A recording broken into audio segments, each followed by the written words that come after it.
દેશમાં ઉદ્યોગ અને રોકાણ માટે ગુજરાત હંમેશા પ્રથમ પસંદગી રહી છે। ગુજરાતે પ્રધાનમંત્રી નરેન્દ્ર મોદીના માર્ગદર્શન હેઠળ ઇઝ ઓફ ડુઇંગ બિઝનેસમાં સતત સુધારા કરીને દેશ વિદેશના રોકાણકારો માટે અનુકૂળ વાતાવરણ ઊભું કર્યું। રાજ્ય સરકારની નીતિઓ, ઝડપી મંજૂરી પ્રક્રિયા અને મજબૂત ઇન્ફ્રાસ્ટ્રક્ચર ગુજરાતને ઉદ્યોગ માટેનું હબ બનાવે છે।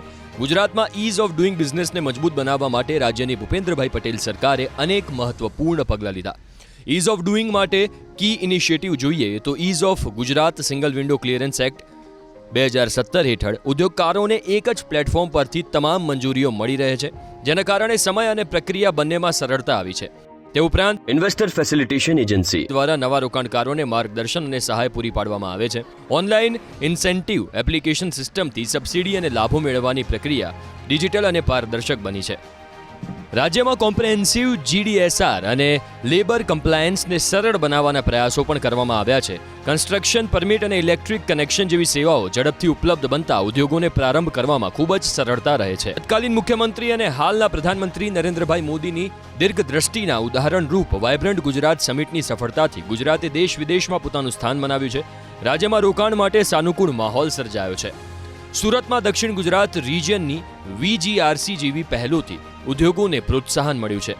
મુખ્યમંત્રી ભૂપેન્દ્રભાઈ પટેલે વાયબ્રન્ટ ગુજરાત રિજિયોનલ કોન્ફરન્સમાં કહ્યું હતું કે આગામી વર્ષોમાં સુરત ગુજરાતના GSDPમાં 35%નું યોગદાન અપાવશે।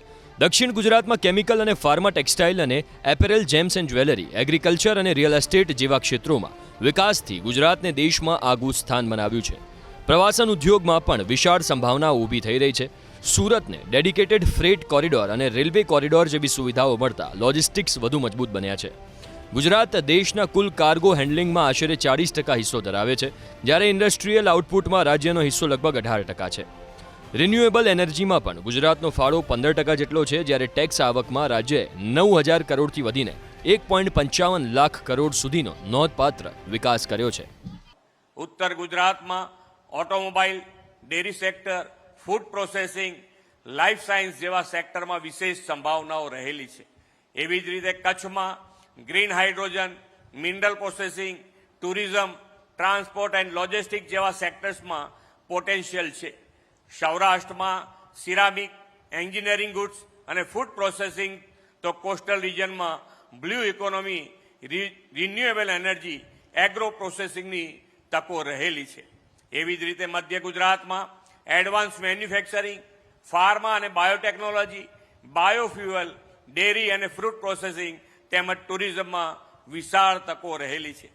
એવી જ રીતે આ સુરત ઇકોનોમી રિજિયનમાં કેમિકલ અને ફાર્મા, ટેક્સટાઇલ અને એપરલ તેમજ gems and jewellery, agriculture, real estate અને ટુરિઝમનું પોટેન્શિયલ રહેલું છે।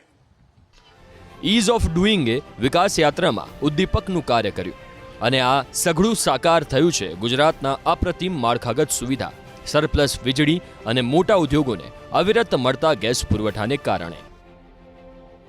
માળખાગત સુવિધા GIDC દ્વારા ઔદ્યોગિક વિકાસ, વીજળીની પૂરતી ઉપલબ્ધતા, ગેસ ગ્રીડથી 24 કલાક પુરવઠો।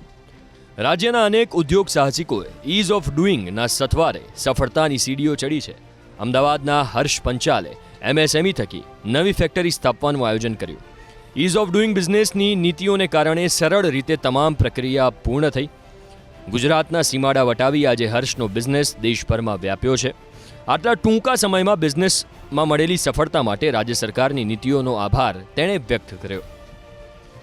સરકારના MSME લોનની સહાયથી અમે નવા ઓટોમેટિક મશીન્સ વસાયા છે, જેના કારણે અમારી પ્રોડક્શન એફિશિયન્સી વધી ગઈ છે।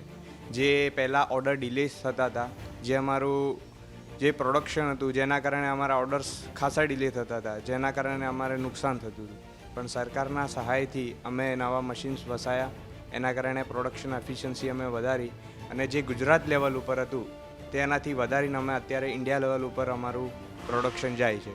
સરળ નીતિઓ, ડિજિટલ પ્રક્રિયા અને મજબૂત ઇન્ફ્રાસ્ટ્રક્ચરને કારણે ગુજરાત ઇઝ ઓફ ડુઇંગ બિઝનેસમાં દેશનું અગ્રણી રાજ્ય બની રહ્યું છે।